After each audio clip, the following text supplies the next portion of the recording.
Hey, this is Travis with Oscar Mike Radio number 154. I don't know if I'd call this a podcast necessarily tonight, or maybe just a couple of thoughts for you all about stuff that happened this week. And I'm going to keep this one pretty raw and untouched. The reason being is that the subject tonight is pretty fresh in my mind. So, a little background. Some of you may know that I ride a motorcycle. Been riding for quite some time. And last week in New Hampshire, 7 people on 10-plus motorcycles were crashed into by a person who, come to find out, shouldn't have been in the country and shouldn't have been driving. And as a result of that, people lost their lives. And it just so happened that these people were all riding with the Jarheads Motorcycle Club. Marine Corps Motorcycle Club that supports veterans and Marines all across the nation. And they were having a big meeting in New Hampshire where the accident happened. And again, this is not really a podcast with a structure. I'm going to leave this raw. You're going to hear the motorcycles going by because I just got out of the Whitman, Mass. Candlelight Vigil for the people who have passed. I was asked, and nor would I have done this, I was asked not to record anybody or make any videos talking to anybody. I didn't want to anyway, out of respect for those who had fallen, but I definitely wanted to capture how this made me feel. And I did want to say to all the people who reached out to me on phone, text, email, Facebook messages, asking if I was okay when that crash happened, I just want to say thanks for doing that. It meant a lot to me. But, I was safe and sound. I was not affected. I didn't know any of these people personally. I had met the Jarheads several times at several veterans events and like the Denny V ride and a couple other rides, but I have never known any of them personally. But I can say as a Marine and as a motorcycle rider, and I don't ride in a club, I don't have any affiliation with any club. I do ride with the Patriot Guard Riders and my Marine Corps League, but anything past that, I am not an official MC for any entity. However, it's a small community, and everybody knows everybody else over time. Everybody sees each other, and so this tragic accident affected us all. These are people celebrating life, celebrating freedom on their motorcycle, and as the story unfolds today, the driver shouldn't have been in the country, one, and shouldn't have had his license. And if he hadn't had his license, at least these people might be alive. And I'll get into a conversation about legal immigration in another, or immigration problems in another forum. But you got to wonder when we're going to start enforcing the laws of our land, because this was entirely preventable. I wrestled with that a lot as I rode out west to Mount Greylock and to see my good friend in Bennington, Vermont, that this was an accident that shouldn't have happened for a couple of reasons. If you ride a motorcycle, you're told from day one that if you could ride together as a group, you probably have a better chance of getting from point A to point B safely. Large groups mean more noise, mean more people to see, which means cars are going to notice you sooner than if you're riding alone. And the other thing is, go the speed limit. And by all accounts, none of these individuals were breaking the law. In other words, they were going, following the rules of the road. They weren't drinking. They weren't acting crazily. They were all in a big group. 10 motorcycles on a road is not insignificant. And that didn't matter, right? That did not matter. They still lost their lives because of this accident. And because of the way this went down, we'll never truly know if he was texting and driving or on anything, drunk or whatever, but his past shows that he was a problem and shouldn't have been licensed to drive. And based on his immigration status, probably should have been on the road back to Ukraine. And it's terrible.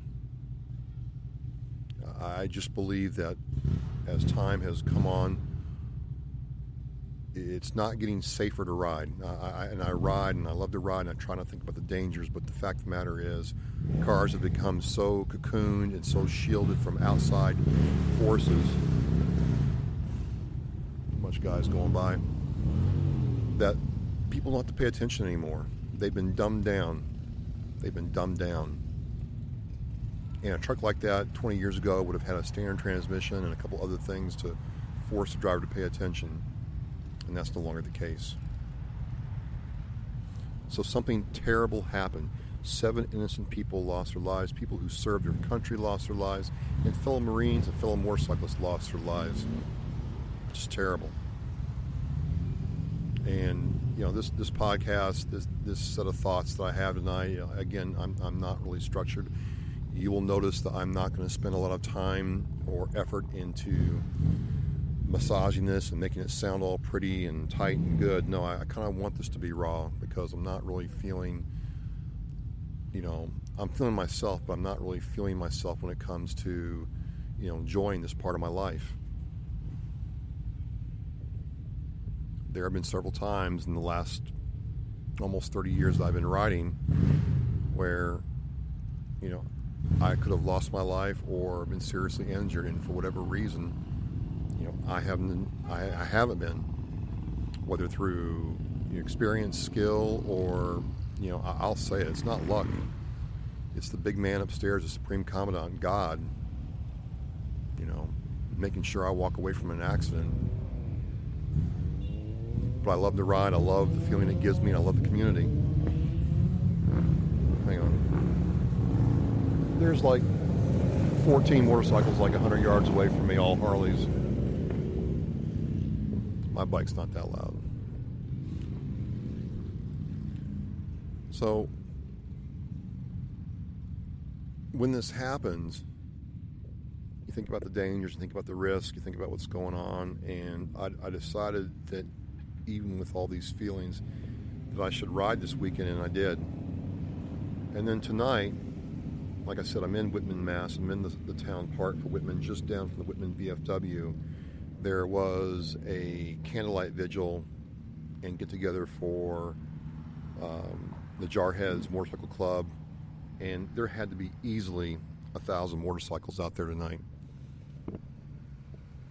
And people coming out to support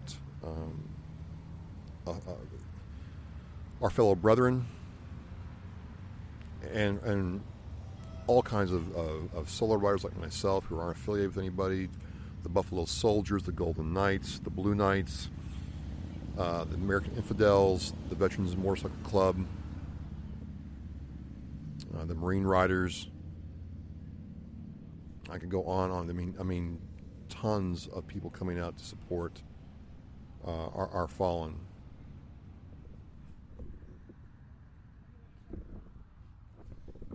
And when you see that, it gives me hope. And like I said, out of respect and just because it didn't feel appropriate, I didn't want to, interview anybody there. But I did want to kind of just afterwards sit down and collect my feelings. I'm on a park bench in Whitman, Massachusetts. It's kind of a town park. It's a great little place, just down the road from the VFW. And on the one hand, I'm happy that people came out to support our own. I'm just sorry it had to be under these circumstances. And all I can say is we have to remember who these people were and not let their memory die. And the people who put this together tonight, the South Shore Veterans Assistance, the Whitman VFW, all the clubs that supported this, the Veterans MC, you have my thanks. These are people who are proud to be Americans. They're not. Oh, is that your bike? Is that your bike? Hang on, guys. Yes, it's my bike. I like your helmet and your bike. Oh, thank you. Good luck riding home when you do. All right, appreciate it. So, I'm going to leave that in there. I'm not going to cut that out. 3 kids came up and I guess want to say hello. I didn't want to be rude or anything. They didn't see me. It's not very lit, but it's what they wanted to do. I'm going to leave that in there. That's kind of cool. So you might be asking yourself, you might want to say, well, you don't know these people. You never saw them, you never rode with them, so why is it affecting you like it is? And again, I would say first, this could have been prevented. I'll have some links to some of the articles that came out about this story. I don't want to give too much airtime to the person who caused the accident, but the long and short of it is, if you start putting together the story, it becomes clear. He was an immigrant from Ukraine, had his green card, and through several drunk driving, substance abuse violations, and moving violations, probably should have had his green card revoked and been kicked out of the country, and he wasn't. Simple as that. So we have, again, a terrible loss of life that could have been prevented if we had just followed our laws. The second thing that really affects me about this is I ride a motorcycle. I love motorcycling. I might not be a biker per se, I might not be a sport enthusiast, but I love all aspects of motorcycling. I don't care what you ride. You're on 2 wheels with a motor, you're good enough for me. That's just how I feel.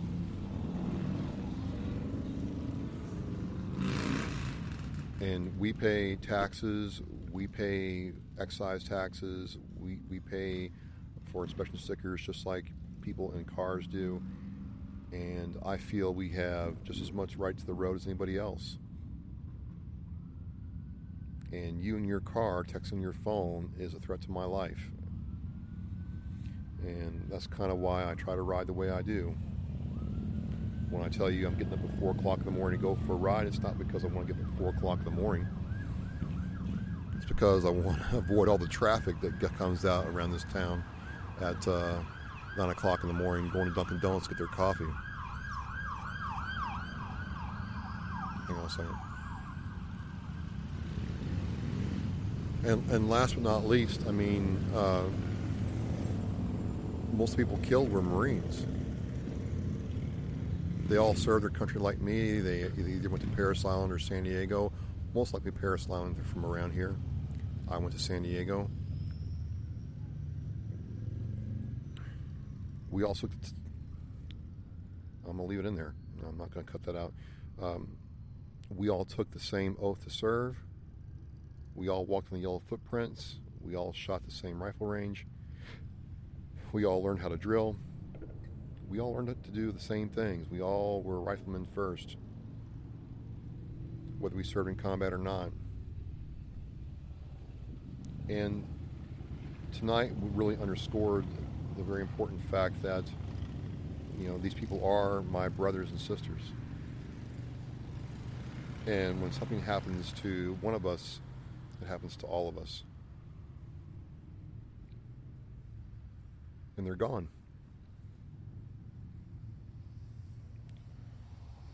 And I don't know what the next step is. I feel that if I got killed on a motorcycle accident, my wish would be this, that people who knew me, who rode, would keep riding, that some kind of good could come out of the terrible incident, and that I would die knowing that I did something that I loved doing while I was dying. I know it's kind of like over dramatic. Again, I'm not really trying to be all podcasty or broadcast proper tonight, but I wouldn't want you to quit riding or sell your motorcycle because of my death. And with that being said, I don't think that these people would have wanted us to quit riding, celebrating life, and enjoying our freedom because of what happened to them. That being said, what I saw tonight in Whitman at the VFW with everybody coming together gave me hope that, there's people in this country, in this part of the country, in the world who will still rally around each other, and that's the most powerful part of the motorcycling community. That I think if you don't ride and you have never ridden and you've never really tried to understand where we're coming from, you'll never appreciate or understand. And in some ways I almost feel sorry for you. It's not for everybody. I'm not saying that I'm better than you because, I feel that way, but if you've never understood that kind of camaraderie from, being with a group of motorcyclists or bikers or biker motorcyclists, people just out having a good time. And, I don't know who you are, but I see you broke down on the side of the road. I'm going to stop and, hey, can I help you? If you've never experienced that or just come up to somebody and, them asking about your bike and what's going on with it and what model is it, so on and so forth, and have that connection, I can't put it into words, but it's a powerful thing. And I think the best thing we all can do as motorcyclists, members of motorcycle clubs, and people who embrace the biker lifestyle is just to keep riding. I think the worst thing we could do is to let these people's memory die. And so, with that being said, I wanted to read off the names of those who were killed in this accident. This podcast is dedicated to their memory and service, and to the Jarheads, if any Jarheads and motorcycle club members across the nation are listening to this or ever do. This podcast is raw for a reason. Life is raw. Sometimes this podcast, gets a little raw, and this is one of those times. So with that being said, I'd like to read their names and then have a moment of silence on this podcast in their memory. And this podcast will be dedicated to their memory so that they're never forgotten.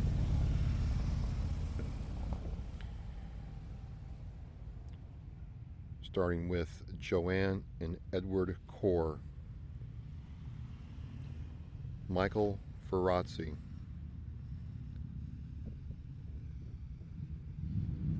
Albert Matza. Aaron Perry. Daniel Pereira. And Desma Oaks.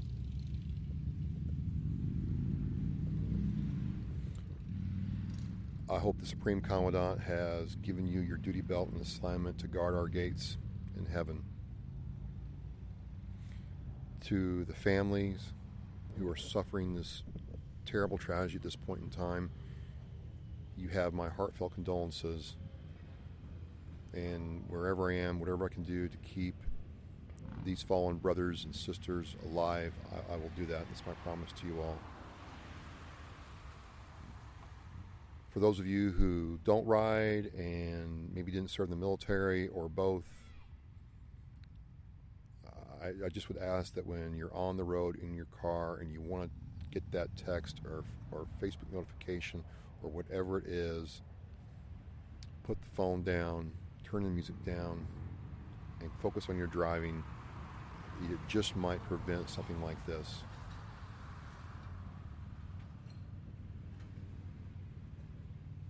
Tonight showed me that people still care about others. You can't put a price tag on that.